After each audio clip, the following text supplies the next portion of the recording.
Good evening, everybody. Good evening and welcome. We're going to start our program tonight. I'd like to welcome you all to the 2012 ACS National Convention, Democracy at Stake, which is our 10th annual convention since our founding. I'm Caroline Fredrickson. I'm the president of the American Constitution Society. Thank you.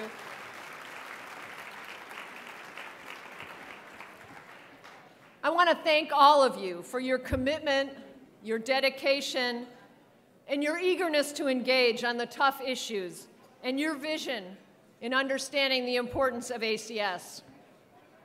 This convention brings together many of the most dedicated, devoted, and determined among our nation's progressive minds and voices.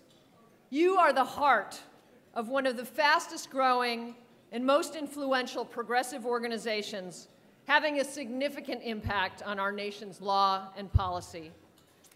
I'd like to encourage everyone to join in the conversation here today and throughout the convention on Twitter at #ACS12.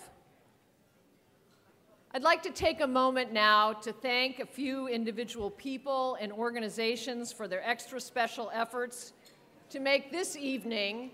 And can I just call attention to the fact that there is no room left in this ballroom? That is amazing. Really fabulous. We have no space left, and I want to thank all of the following people for helping make that dream a reality. So first, our host committee chairs, Jay Eisenhofer, Mary Kay Henry, Antonia Hernandez, and Steve Sussman. And our entire host committee. And I know that you can't actually read all those names up there because there are too many of them, which is great for us. But you can find their names in your program. And our honorary host committee chairs, Representative John Conyers, Patrick Leahy, Nancy Pelosi, and Harry Reid. And our honorary host committee. And I also want to make an extra special thank you to all the members of the ACS Board of Directors who are an incredible source of leadership for us and inspiration. And of course, I want to thank an extraordinary group of committed, capable, and energetic individuals who helped make this happen tonight, and that's the ACS staff. Please give them a hand.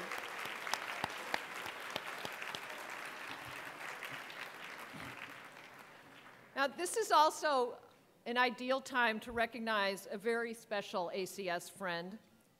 For more than 8 years, David Lyle served as Deputy Director of ACS, helping to strengthen and grow the organization.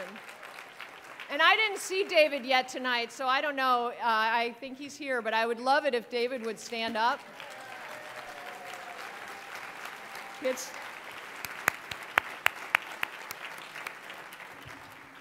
David left us a couple months ago to join Media Matters, where he is leading their legal and judicial watch effort and working closely with us here at ACS to hold accountable those who insist on distorting the meaning of the Constitution. So on behalf of the entire ACS staff and network, I want to thank you, David, for your many years of service and dedication to building ACS.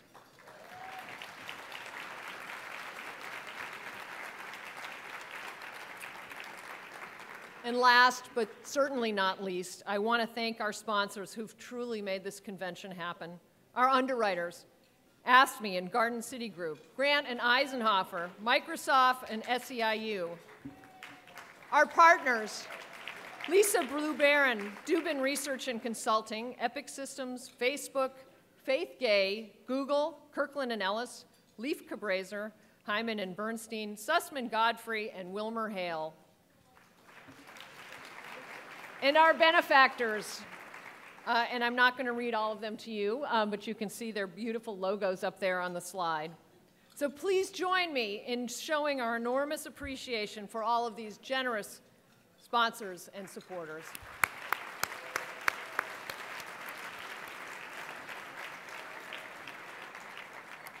And now, one of the wonderful things about my job is I get to do things like the following, which is to introduce someone who really, I think, is very special to all of us in this room, as both an intellectual leader and a very funny individual, an impressive academic, and a wonderful advocate. Pam Carlin is an award-winning teacher at Stanford Law School. She's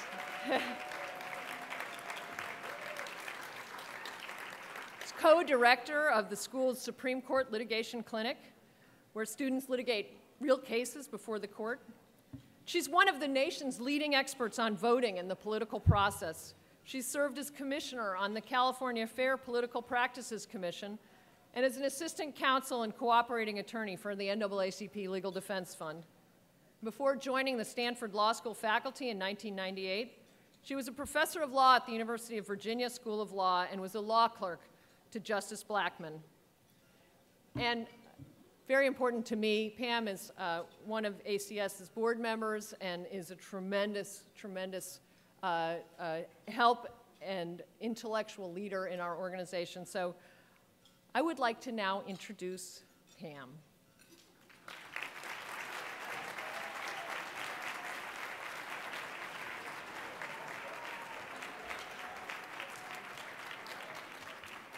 Welcome, everybody.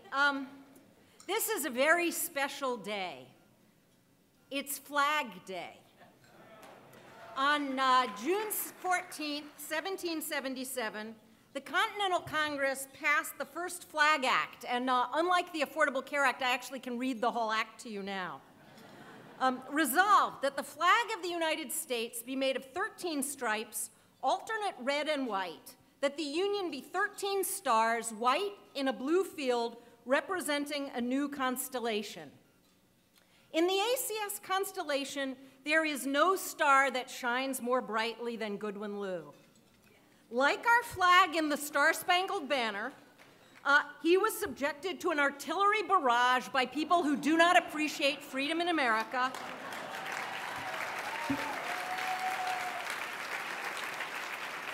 During a dark night, but like the flag, he is still there. Now, there are three kinds of introductions that I really hate. The first kind of introduction I really hate is the one that begins, Goodwin Liu needs no introduction, and then proceeds to give you the introduction he does not need for 10 or 15 minutes. I've been given 4 minutes because of the 4-minute mile. The second kind of introduction that I really hate is the introduction in which the person reads you the entire CV or reads you what's said about the person they're introducing in the program. There's no editing, no differentiation between the truly important things and the things that don't matter. And the third kind, and I feel actually a little bit guilty about this given our generous sponsorship, is the introduction made up of weird factoids you get from Googling someone, combined with Wikipedia entries, and delivered as if the speaker first met the introduction when she arrived at the lectern. So instead of that, I want to introduce Goodwin to you in a different way, actually in a way that ties together another set of coincidental dates, which is November of 2008 was obviously a very important month for us for a variety of reasons that have to do with how our government operates. But it was actually as important a month because that was the month in which Goodwin published his article, Rethinking Constitutional Welfare Rights, in the Stanford Law Review.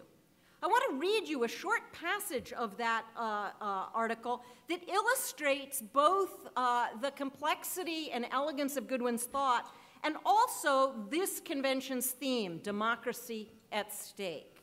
Here's what Goodwin wrote. Judicial recognition of welfare rights must derive its legitimacy from our shared commitments. And yet today we have no concerted war on poverty to speak of. In this area, as in many others, we cannot hope to change our law without first doing the hard work of changing our politics. The current policy landscape will remain barren until we reinvigorate public dialogue about our commitments to mutual aid and distributive justice across a broad range of social goods. There is no substitute for the hard work of constructing, contesting, and enacting the distributive commitments in our public culture, and it is there that any effort to engage the courts must begin. Goodwin is so right about that. That's why democracy is at stake, not just judicial review or the courts, because our democracy depends on us. And now that Goodwin is on the California Supreme Court, it's our job to develop the arguments to change the public dialogue so that he and other judicial lions will have the environment in which they can do justice and not simply be a justice. Okay, one biographical point about Goodwin. In his 2009 commencement address at Berkeley, Goodwin told a story about how one of his mentors, the late Congressman Bob Matsui, used to introduce him to various important people and high government officials. And then Goodwin asks, what was the point of all those introductions? Something you may be worrying about right now. To tell me, he says, that a person like you can grow up to be a person like them. Few of us can grow up to be Goodwin Liu, but just trying to do so will make us all better people. My justice, my friend, Goodwin Liu.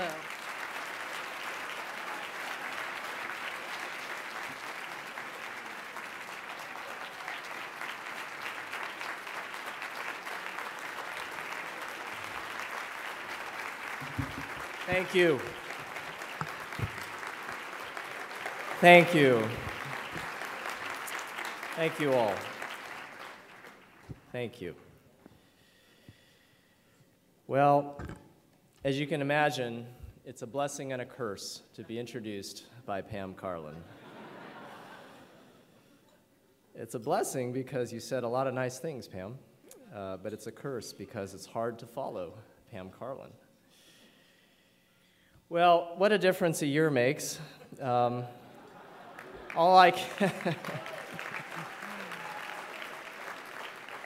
I can say is, thank goodness for federalism. And thank you all for your support and encouragement during my somewhat unusual journey to the bench. Your care and friendship mean a lot to me and to my wife, Ann O'Leary, who is also here this evening.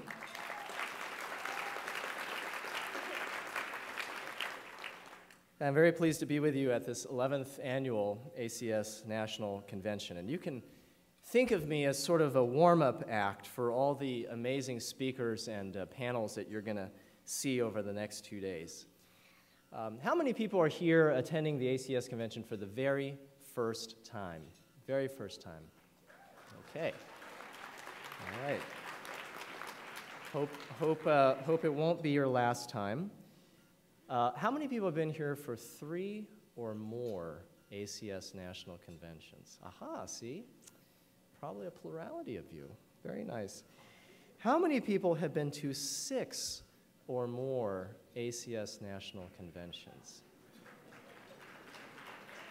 Okay. That is some real commitment. How many people have been to all 10 ACS national conventions before this one?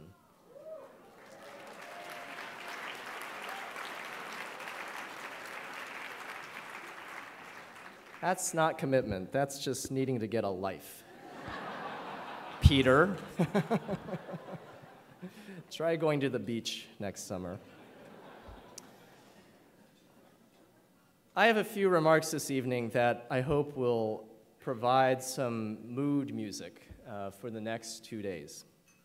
I'd like to focus your hearts and your minds on why you came to this convention. And I'd like to do that by telling you a story through an interpreter. The story is actually a lawyer story. It's the parable of the Good Samaritan. And the interpreter is the Reverend Martin Luther King. Now, I've chosen Dr. King because almost 50 years ago, in 1963, the year that he wrote his famous letter from a Birmingham jail, the same year that he gave the I Have a Dream speech, not far from here, on the steps of the Lincoln Memorial. In 1963, King published a book of his sermons that he gave as pastor of the Dexter Avenue Baptist Church in Montgomery, Alabama. That was his first job. And then as the pastor of the Ebenezer Baptist Church in Atlanta, Georgia. And one of his sermons is called On Being a Good Neighbor. And in it, he tells the parable of the Good Samaritan, which, according to the Gospel of Luke, is told by Jesus in response to a lawyer who asks, "Teacher, what shall I do to inherit eternal life?" Now, that almost sounds like a setup for a lawyer joke of some sort. And it's tempting to say, Jesus said, "Stop billing 2,500 hours and go join ACS." Actually, Jesus says to the lawyer, "Well, what is written in the law?" And the lawyer replies, "The law says to love the Lord and to love your neighbor as yourself." To which Jesus says, "Well, there you have it. Just follow the law." But the lawyer, being a lawyer, follows up by asking, "Who is my neighbor?" And from there, Jesus tells the story of a man, most likely a Jew, traveling the road from Jerusalem to Jericho. He was assaulted by robbers who left him for dead, and after a while, a priest happened to be traveling the same road. But when he saw the injured man, he passed by on the other side. Next, a Levite came down the road, but he too passed by the injured man. Finally, a Samaritan came by, and when he saw the injured man, he bandaged the man's wounds, he put the man on his donkey, he carried him to an inn, and he paid the man's tab. And at that point, Jesus asks the lawyer, "Who was a neighbor to the injured man?" And the lawyer said, "He who showed mercy on him." Then Jesus said, "Go and do likewise." Well, the simple lesson of this story is that we should be good neighbors, and we should do good deeds, like helping an injured man on the side of the road. And it's true, we should. But King wanted us to see some broader lessons in this story, and so tonight I want to mention 3 virtues that he thought important. The first is courage, the second is duty, and the third is justice. First, courage. It's one thing to help an injured man when it's not inconvenient, but it's another thing to do so when it may involve a significant cost. In telling the parable, here is what King said. "The Jericho road was a dangerous road. When Mrs. King and I visited the Holy Land, we drove from Jerusalem to Jericho. As we traveled down that meandering mountainous road, I said to my wife, I can now understand why Jesus chose this setting for his parable. Many sudden curves provide likely places for ambushing and expose the traveler to unforeseen attacks. So it's possible the priest and the Levite were afraid that if they stopped, they too would be beaten. Perhaps the robbers were still nearby, or maybe the wounded man was a faker who wished to draw passing travelers to his side for quick and easy seizure." Now, while acknowledging this danger, here is how King pivots to make his point.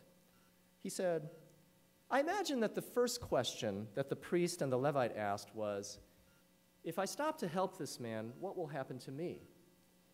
But the Samaritan reversed the question and asked, 'If I do not stop to help this man, what will happen to him?' We so often ask, what will happen to my job, my prestige, or my status if I take a stand on this issue?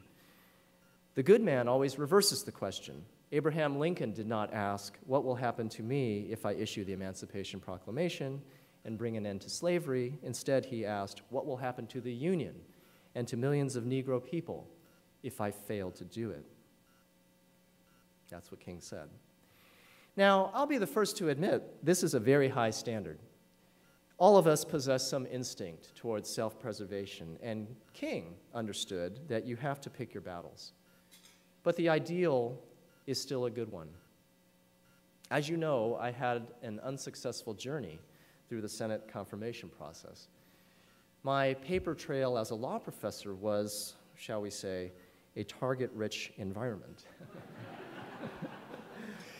I had written extensively on school desegregation. I had supported vouchers in charter schools. I had published, as Pam said, an article on social welfare rights. I had supported affirmative action. I had supported same-sex marriage. Those were my views as a scholar. And I can now tell you with confidence that the job of a judge is very different. But that argument wasn't very persuasive to my critics. So what's the lesson here? Is it that law students and young lawyers should be careful about what you write, careful about what you say, careful about taking a position for fear of losing a future opportunity? Well, let me tell you, I have certainly said things, written things that I later regretted. I have made mistakes I wish I could erase. We all have. But it would be wrong to conclude that the best way to go about life is to just play it safe.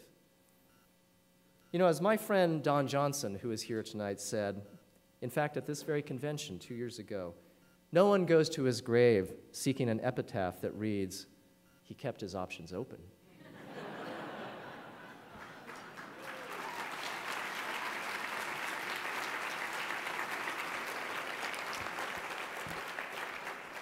Not only would that be wrong, but it would be a betrayal of the great gifts of talent and education that all of you have been given. Dr. King said, "The ultimate measure of a man is not where he stands in moments of comfort and convenience, but where he stands at moments of challenge and controversy. The true neighbor will risk his position, his prestige, even his life, for the welfare of others." Few of us will ever have to take the kinds of risks that King took, but his message rings true. We need courage if we are to conquer injustice. Now, the second lesson King drew from the parable. The conduct of the Good Samaritan is thought to exemplify altruism or charity, a kind of generosity that is praiseworthy in part because it is optional. In torts, you may have learned about Good Samaritan laws that limit the liability of voluntary rescuers in order to encourage this kind of altruism. But recall the parable. A lawyer asks the questions, and Jesus tells him to follow the law. When the Good Samaritan helps the injured man, he is doing what the law requires him to do, not the kind of law that you can take to court. As King put it, true neighbors are willingly obedient to unenforceable obligations. Altruism does not capture the element of duty in the conduct of the Good Samaritan. His good deed is not merely a good deed. It has a moral inflection. Helping the injured man is not something we do when we are feeling generous. It is something we must do because of our obligations to one another. Those obligations may be unenforceable, but they are obligations nonetheless. Now, the notion of unenforceable obligations may seem odd or artificial, especially to lawyers who are trained to seek enforcement of the law. But consider for a moment our everyday obligations to one another and to society, to keep our promises, to refrain from causing injury, to pay our taxes, to uphold one's oath to support and defend the Constitution. Do we discharge these legal obligations because of an ever-present threat of enforcement?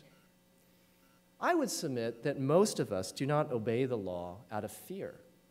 Fear of a lawsuit, fear of an audit, or fear of sanctions. Indeed, I would be quite worried and reluctant to live in a society where the primary reason that people obey the law is the threat of enforcement. What kind of society, what kind of state would that be? Certainly not one that cherishes liberty as much as we do. The philosopher H.L.A. Hart famously argued that brute force alone does not make for a system of law. For a legal system to exist, Hart said, people must generally obey the law, not out of fear, but out of acceptance. To use Hart's phrase, the law must have authority from an internal point of view.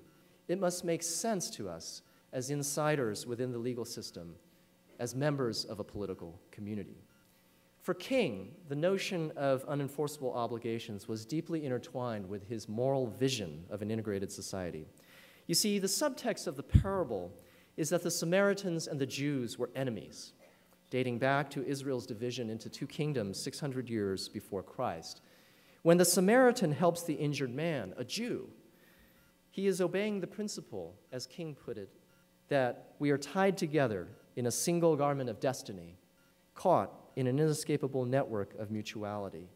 King urged us to recognize that mutuality because that, and not the fear of sanction, is what makes our obligations to each other truly binding. Now, King, of course, was a vigorous advocate for enforceable civil rights laws, but he also recognized that, in his words, the ultimate solution to the race problem lies in the willingness of people to obey the unenforceable. The solution must proceed from an acceptance, as King put it, that I can never be what I ought to be until you are what you ought to be. In the final analysis, King said, I must not ignore the wounded man on life's Jericho road because he is a part of me and I am a part of him. My third and final theme this evening is justice. The example of the Good Samaritan helping an injured man is admirable, but it is told as an isolated act, cut off from what happened before and what happens after. It is akin to volunteering once a year in a soup kitchen. The volunteer performs a commendable service, but a lack of context can distort its significance. A satisfied soup kitchen volunteer who worked a full day was once heard to say, "Wow, that was such a great experience. I hope my kids and my grandkids have a chance to do that someday." Think about that. When the Good Samaritan helps the injured man, it is an act of courage, it is an act of duty, but is it an act of justice? Well, King understood the parable as an opening for further inquiry. He, of all people, was interested in tackling root causes and not merely Band-Aid solutions. And so he saw the parable as incomplete. On the one hand, King said, we are called to play the Good Samaritan on life's Jericho road, but that will only be an initial act. One day, we must come to see that the whole Jericho road must be transformed so that men and women will not be constantly beaten and robbed as they make their journey on life's highway. The plight of the injured man, if we were to encounter him today, should prompt us to ask a few questions. What were the circumstances that required the injured man to walk a dangerous road by himself? Did the road have warning signs that might lead travelers to take appropriate precautions? Why did it take a Good Samaritan to rescue the injured man instead of law enforcement or some other public institution? And what about the robbers? What were the circumstances that led them to assault travelers on the Jericho road? Were there any police to deter such robberies? And would the robbers be apprehended? And if so, would they receive a fair trial? And if convicted, just punishment? We are duty-bound to be good Samaritans, but King urged us not to lose sight of the bigger picture. Philanthropy is commendable, he said, but it must not cause the philanthropist to overlook the circumstances of injustice that make philanthropy necessary. So, my message this evening is King's message. Have courage, do your duty, and seek justice. Let me end with some final words from King that you've undoubtedly heard before. It's from his sermon, a different one, called The Drum Major Instinct, which he gave at the Ebenezer Baptist Church in Atlanta on February 4th, 1968, exactly 2 months before he was killed. All of us, he said, have basic human desires for attention, recognition, importance. King called this the drum major instinct. An instinct, he said, to be important, to surpass others, to achieve distinction, to lead the parade. King acknowledged that he, too, had the drum major instinct, but he went on to explain how that instinct can distort one's personality and produce a false sense of greatness so powerful that it can undergird a system of racial caste. So King sought a different definition of greatness, and it is in that sermon that he said, "Everyone can be great because everyone can serve." And at the end of that sermon, prophetically, he imagines his own funeral.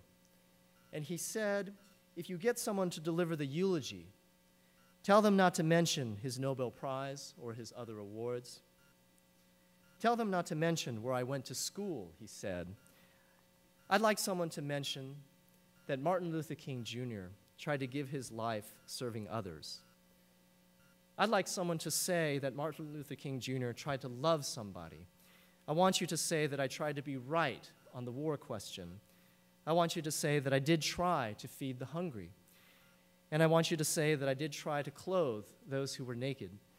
And I want you to say that I did try to visit those who were in prison.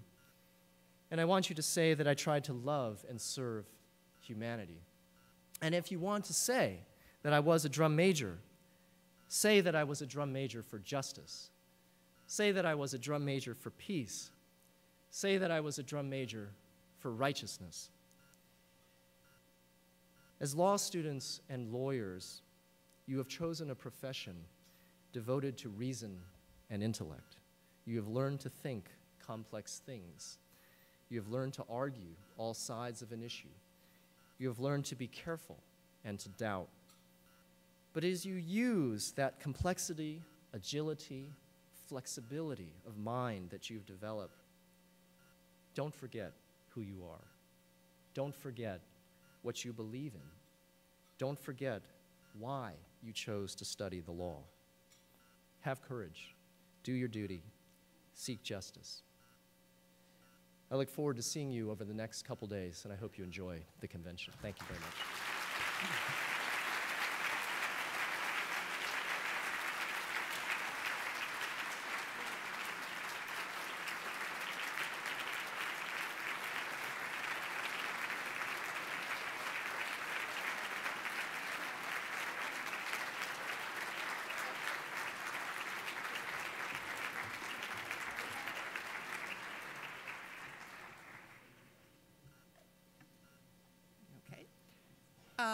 My name's Reva Siegel, and I'm on the board and most proud to be advisor to the Yale Student Chapter.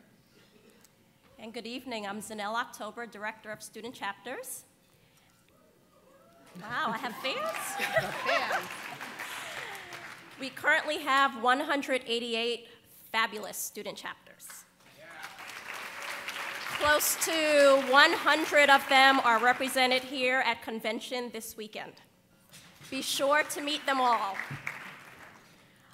We are going to announce some special awards for some of the student chapters. They will not come up, but we will distribute the awards at the student retreat. The first student chapter award is for the Constance Baker Motley National Student Writing Competition. This year's runners-up are Carolyn Homer of George Washington University and Evan Smith of UPenn. This year's winner is Sam Simon of Harvard Law School. And in a very generous move, Sam has donated his entire $3,000 prize to the Harvard Legal Aid Bureau and ACS. Thank you, Sam.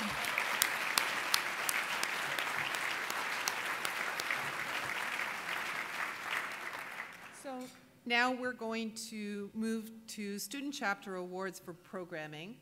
And the first category we have to announce is for commitment to diversity, which is for chapters that have made the most advances in increasing diversity, both amongst membership and in programming.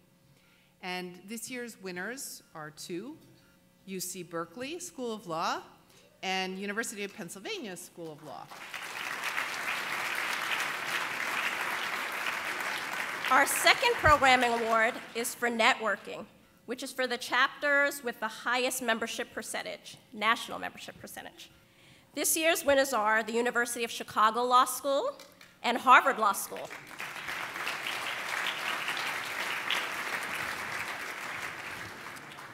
Our third programming award is for overall programming, which goes to student chapters that have conducted more than 20 events in an academic year and have held events that are focused on ACS priorities in particular.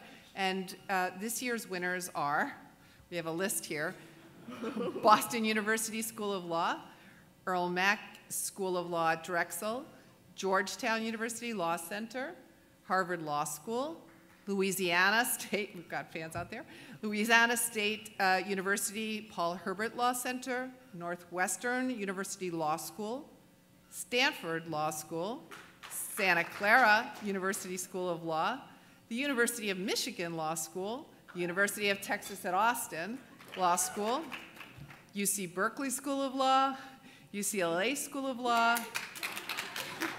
University of Nevada, Las Vegas William Boyd School of Law, the University of Pennsylvania Law School, the University of Chicago Law School, and Yale Law School. Our final award is for the Student Chapter of the Year, which is for the chapter that has shown the greatest overall strength in meeting ACS's missions and goal. This year's winner is Harvard Law School. Led by its faculty advisor, Michael Klarman, and chapter president, Leo Delgado, the Harvard chapter has done an amazing job in programming and focusing on ACS's priority issues and projects. In addition, the Harvard chapter led efforts to coordinate the first Boston area student convening this year. The chapter has also communicated regularly with ACS National to plug into our national efforts. It's also emphasized ACS National membership for its entire body. And for all of these reasons, we are very proud to name Harvard Law School Student Chapter of the Year. Thank you.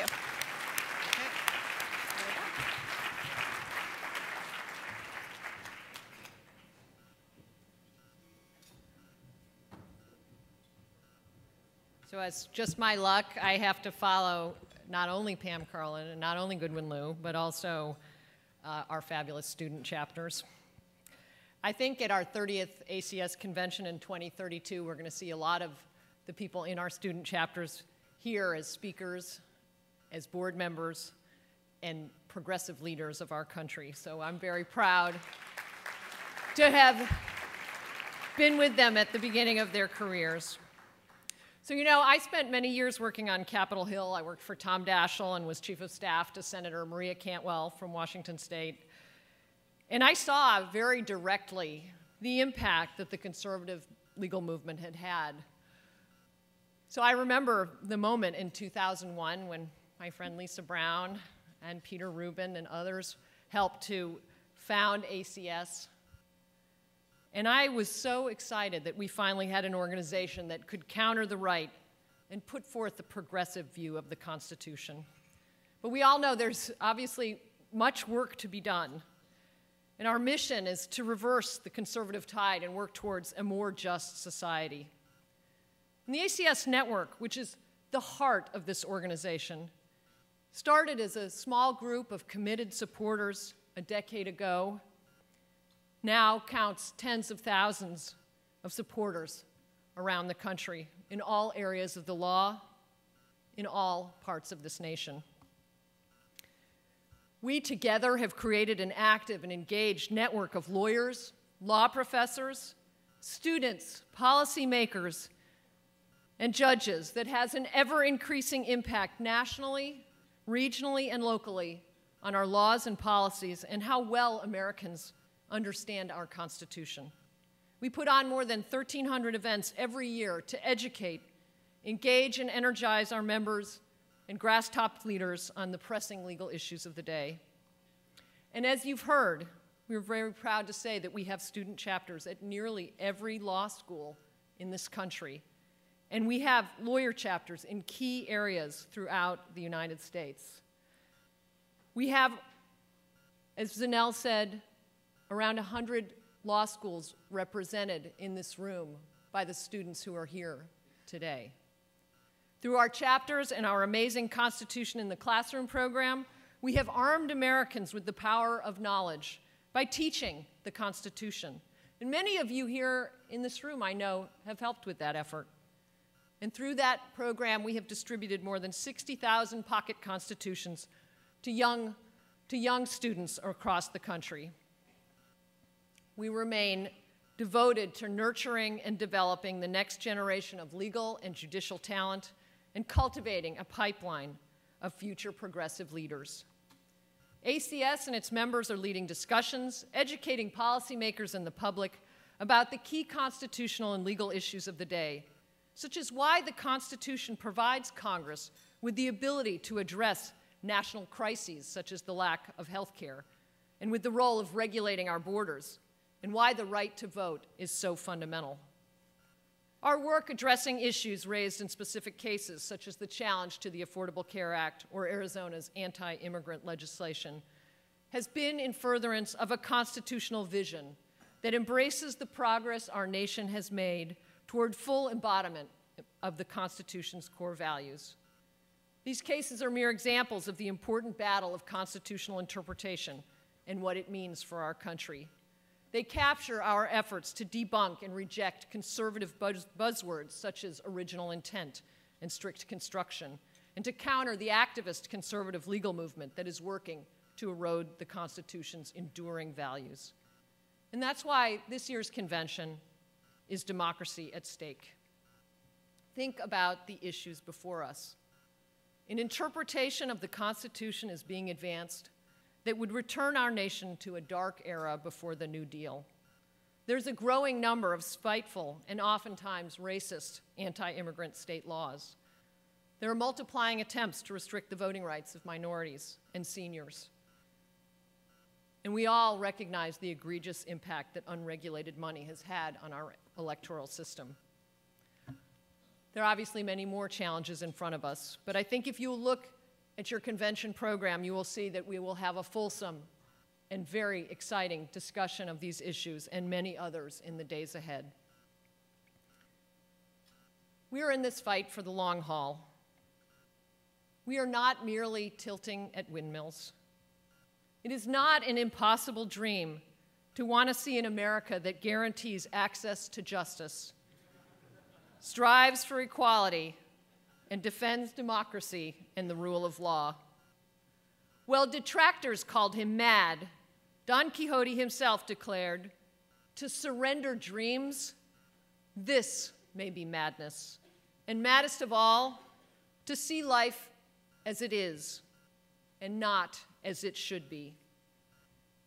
At ACS, we will continue to fight for an America as it should be, where the Constitution serves as a force for good to improve the lives of all people.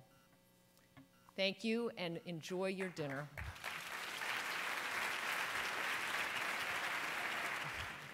I'm Jeff Clements. I'm on the advisory board of the Boston chapter of ACS. And after Pam's critique of the different ways you can screw up an introduction, it is with some trepidation that I rise to introduce our keynote speaker, Governor Deval Patrick, tonight.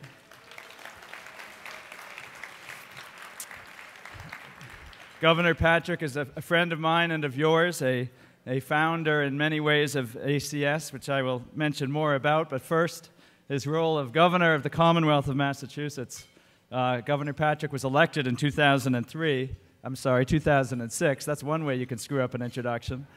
And has steered our state through some of our most challenging times with financial collapse and shrinking government resources. But he steered our state like he campaigned, by speaking honestly, by not pretending there were easy answers or easy choices. And despite those challenges, he made sure we expanded resources for education, for innovation, for infrastructure. And now Massachusetts is well below the national average in unemployment, has balanced budgets, the highest credit rating the state has ever had, and although Governor Romney will never admit it, universal health insurance that works.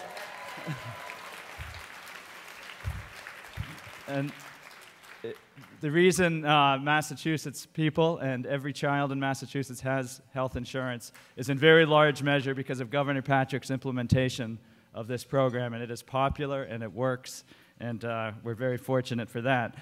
So with this record, Governor Patrick went into a re-election campaign in 2010, difficult circumstances for anyone in the economic times to run, and again, he spoke honestly and truly about the challenges we face, and he talks of generational responsibility and a challenge in these times that we turn to each other rather than turn on each other. And with that kind of clear leadership and clear talk, he was, I won't say easily, because I'm sure it wasn't easy for him, but he won by a wide margin re-election to serve a second term, which we're very fortunate that he did so. And among Governor Patrick's many accomplishments, he's also an author, and you may have read his wonderful book, A Reason to Believe, but you should, if you haven't seen it yet. He now has an e-book out called Faith in the Dream that carries forward many of these same principles, so I recommend that. But if you read Reason to Believe, you know that his success in many ways rests on the vision and experience and hard work and lessons he learned growing up on the south side of Chicago. And he took those lessons and that vision and that hard work to the NAACP, to private practice in Boston, serving the public and private clients, to the chief of the Civil Rights Division in the United States Department of Justice, and as general counsel and board member of some of the largest companies in the world. Less well known, though, among his board work, but as important, is his work on the board of the American Constitution Society in the very earliest years. And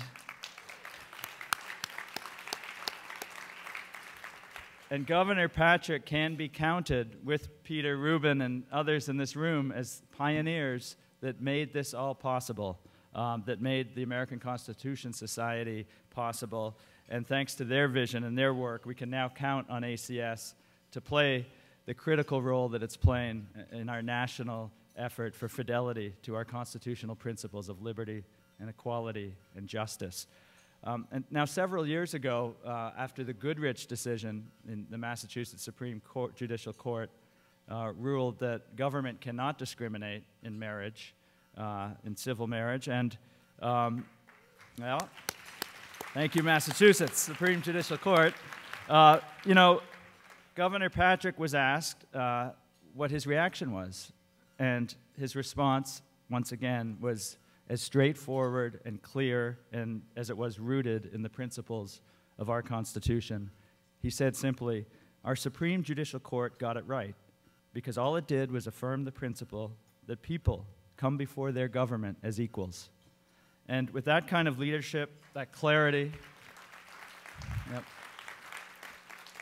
and that clear communication of our values, our American values, we are very fortunate to have him as our governor in Massachusetts, and we are very fortunate to have him here tonight to join us. Please welcome Governor Deval Patrick.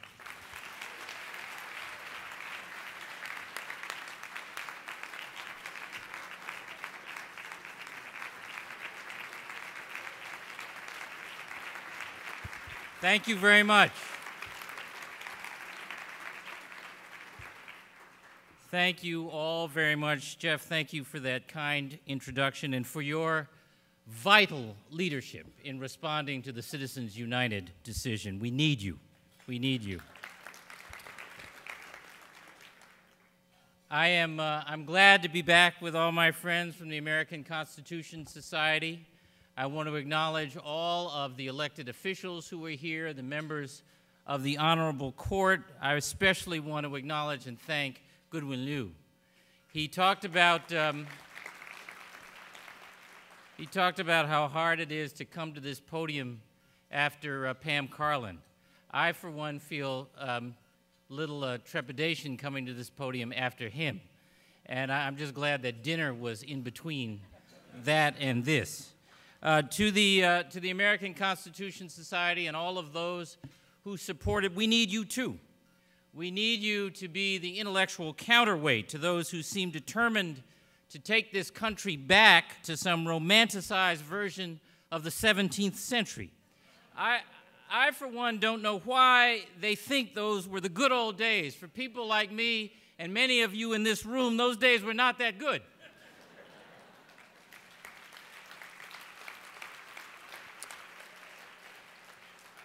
I know from past practice and recent warning that since the American Constitution Society is a nonprofit, I'm supposed to talk about ideas and policies and steer clear of politics. I accept that, reluctantly.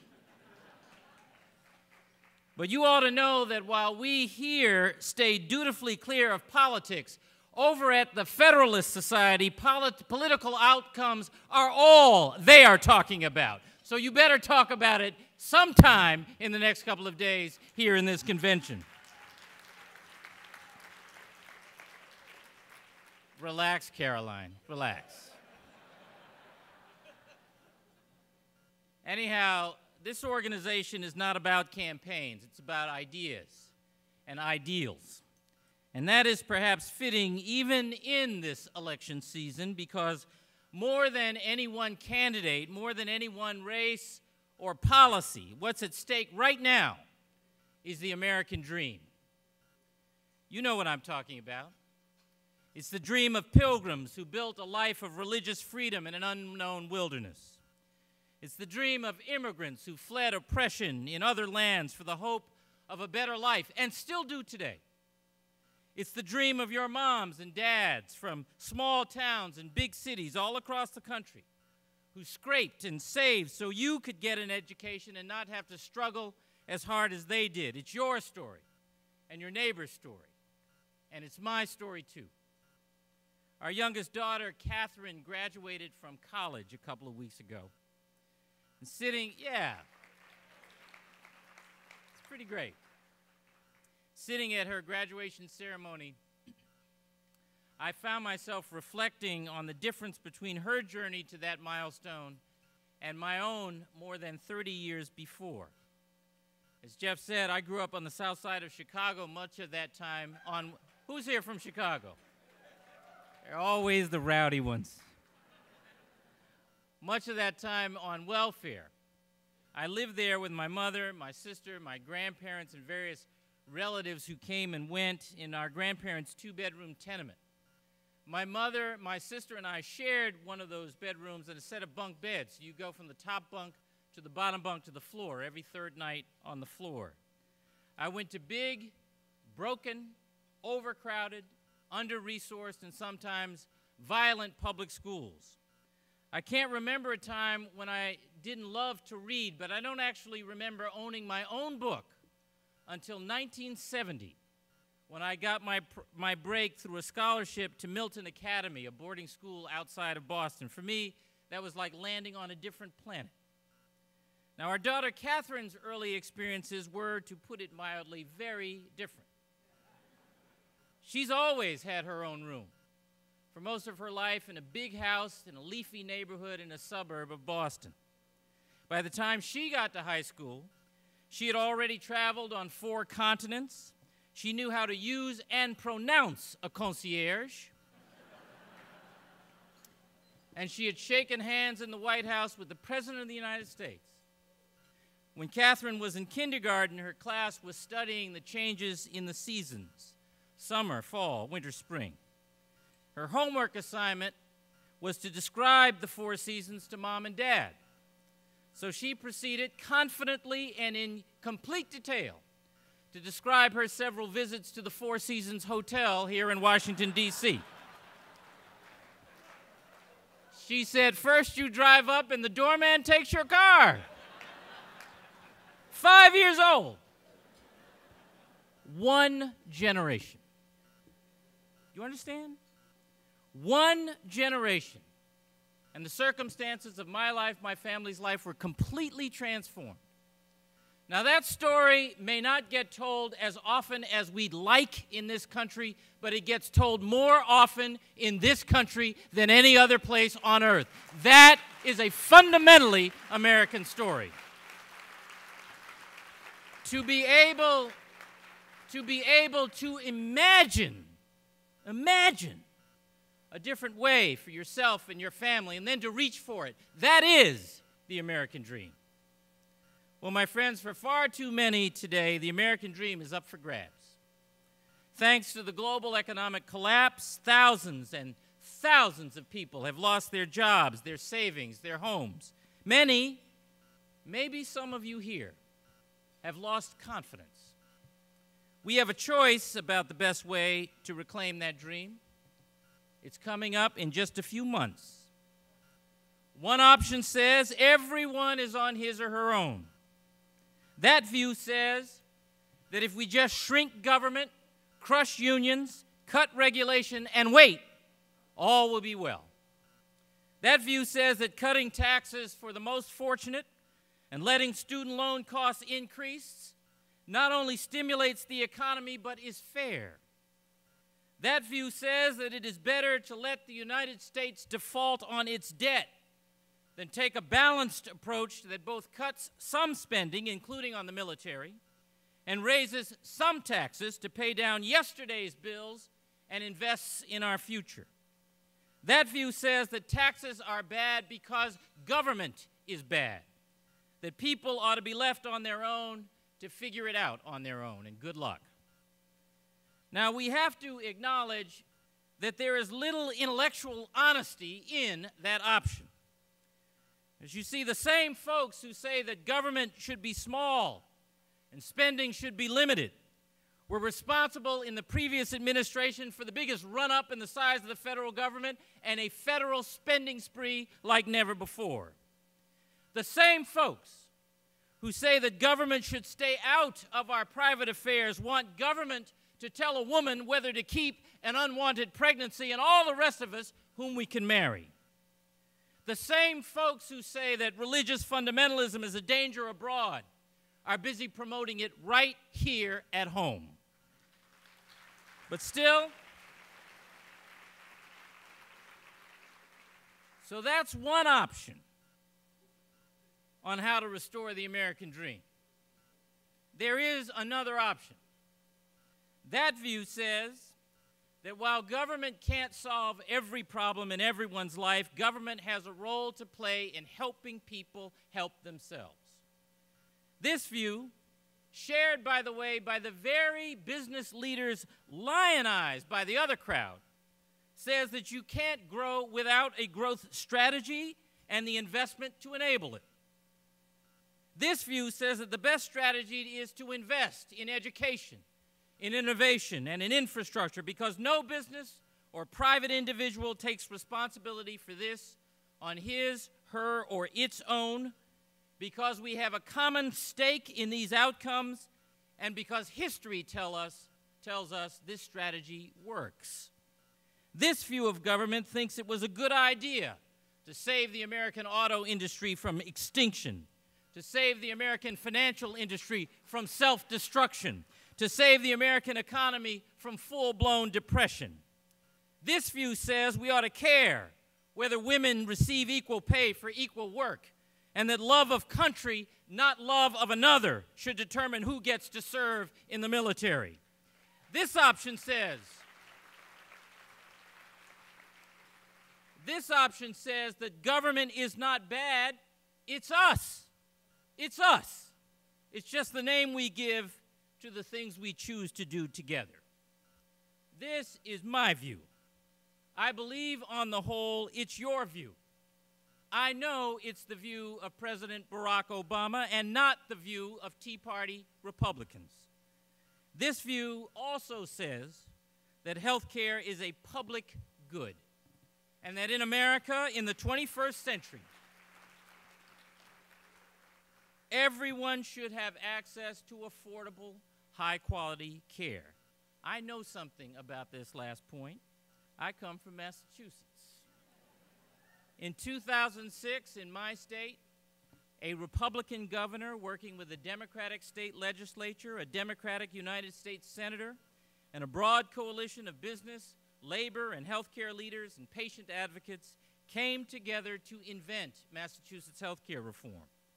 Like the national healthcare law, our law takes a hybrid approach, relying mainly on private insurance provided through the workplace with varying degrees of public subsidy, depending on a person's ability to afford it.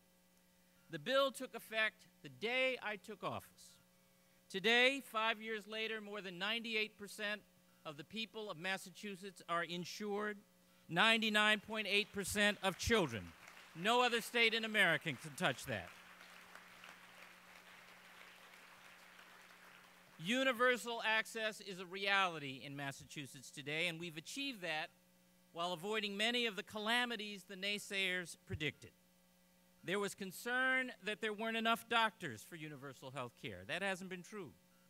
More than 90% of our residents have a primary care physician, and you can actually get an appointment. 4 out of 5 respondents in a recent poll said they had seen their primary care doctor in the last 12 months. There was concern that companies would stop offering health insurance. That hasn't been true. In fact, more private companies offer their employees insurance today than did before health care reform. There was concern that we wouldn't be able to afford universal health care.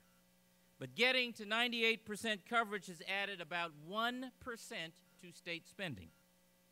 Emergency room visits for primary care are down, and spending on the uninsured and underinsured has dropped by nearly half. People no longer have to fear losing their insurance when they get sick and need it most, or that a serious illness will leave them bankrupt. We are healthier, too. Among Hispanic men, for example, a notably underinsured population in Massachusetts before health care reform, the majority of cancer cases are now detected at an early stage. And with wider access to screenings, we've seen a 36% decrease in cervical cancer in women. 150,000 people have quit smoking because cessation programs are covered. Healthcare reform has made us a better Commonwealth, and our residents know it. 63% of them approve of them. Those are the stats. But even better are the stories. I remember meeting a young woman named Jacqueline Mikolos, a cancer survivor, who got the care she needed through the Commonwealth Connector, our version of the exchange. She had no affordable way before Massachusetts health care reform, and it saved her life. A self-employed man named Ken Brindleson ignored his gastrointestinal symptoms for 3 years because he couldn't afford to see a doctor or pay for possible treatments. Once insured, he was seen and treated for stage 3 colon cancer and is cancer-free today. The point is, policy matters when it touches people. This policy matters. It shows that good government, it shows what good government can do when it helps people help themselves. And it would be a dark day indeed if the Supreme Court were to declare that government has no power to do that.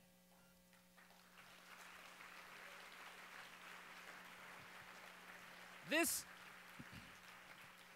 convention has asked whether democracy is at stake in our country today.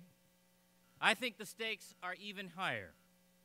It's not just democracy, it's not just process, as important as that is. It's the character of our country that's at stake. Ours is the only nation in human history not organized around a common religion or a common language or even a common culture. We are unique in that we are organized around a handful of civic ideals, and we have come to define those ideals over time and through struggle as equality, opportunity, and fair play. The liberty we celebrate on national holidays and cherish in between is impossible without these ideals. For these, at the end of the day, we are the envy of the world. Democracy is about choices, including political choices.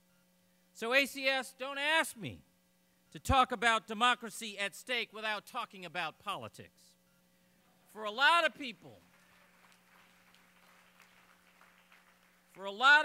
the choice about what kind of country we want ours to be is not a matter of abstract theory.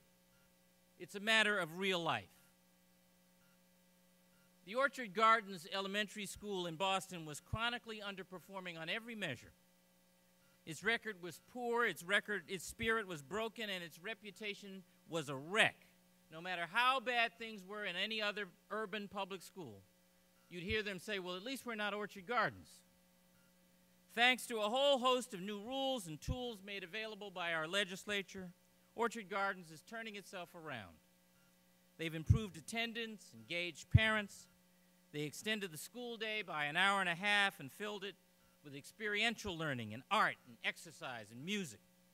The head of pediatric psychology from a local hospital comes to the school to consult with faculty and parents about the toughest personal issues in students' home lives. They've even introduced school uniforms. In less than 1 year, 7 months in fact, proficiency measures at Orchard Gardens had improved 70%. The school has gone from a place shunned and scorned by parents to one that boasts a long wait list for admission, from one of the worst schools in the district to one of the best in the state. At the end of my visit a year ago in February, the first grade, led by a wonderful, loving veteran teacher, gathered the students to recite for me. And first they recited a beautiful poem, sort of a paean to multicultural tolerance. It was fantastic, and I stood up and started to applaud, an audience of one. And the teacher said, "Not yet, Governor." And then these students started to recite most of Dr. King's "I Have a Dream" speech. And I was overcome, as I always am, by the poetry of that speech, and I stood to applaud again, and she said, "Governor, not yet." And then she began to ask these 6- and 7-year-olds questions. What does creed mean? What does nullification mean? Where is Stone Mountain? And as the hands shot up to answer her questions, I realized that she had taught the children not just to memorize, but also to comprehend what they had learned. See, today's Tea Party Republicans tell us that those first graders are all on their own to deal with their poverty, with ill-prepared young parents, maybe who speak English as a second language, with an under-resourced and all-around depressed public school, with neighborhood crime and hopelessness, with no access to nutritious food and no place for their mom to cash a paycheck, with no way to pay for college, and with a job market that needs skills they don't have. But those Orchard Gardens kids should not be left on their own. Those are our children, yours and mine.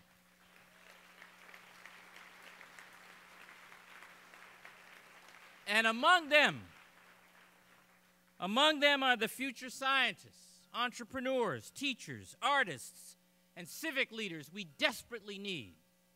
For this country to rise, they must rise. And we have a common stake in that.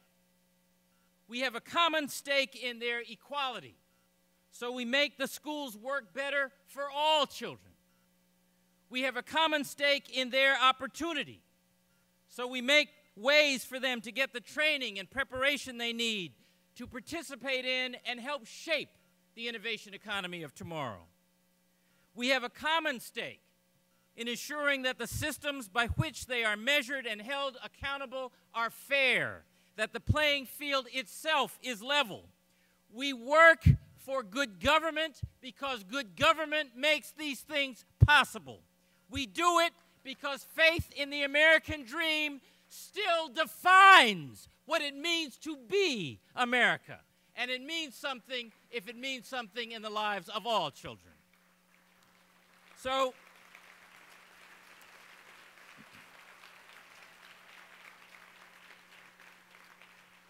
yes, democracy is about choices. If it's at risk, it's because of choices we are making or failing to make, some of which are political. We have a choice to make in November. choose wisely. Thank you. I'm Peter Edelman, and I have the, as the teacher said, don't clap yet, Governor. Now you can clap because I have the honor and I have the privilege of serving as the board chair of the American Constitution Society.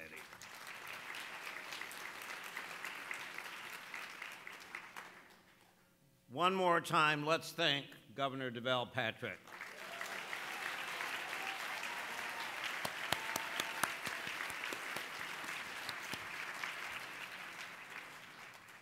What a wonderful and inspiring speech.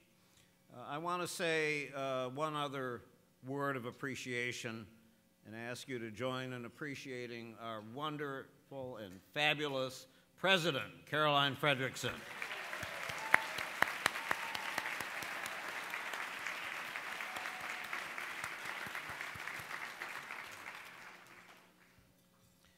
Could you ask for a better start to this convention? Wow. I think we can see why, exactly why, ACS is playing such an increasingly important role, such a major role in shaping our nation's public policy and how we have grown into the influential organization that we are. And that's due in large part to the support and involvement of the people in this room. So to this end, I want to once again say, it can't be repeated too many times, how much we appreciate the very generous support of the law firms, the unions, the companies, the nonprofits, the generous individuals for making tonight's dinner and the entire convention possible. Thank you.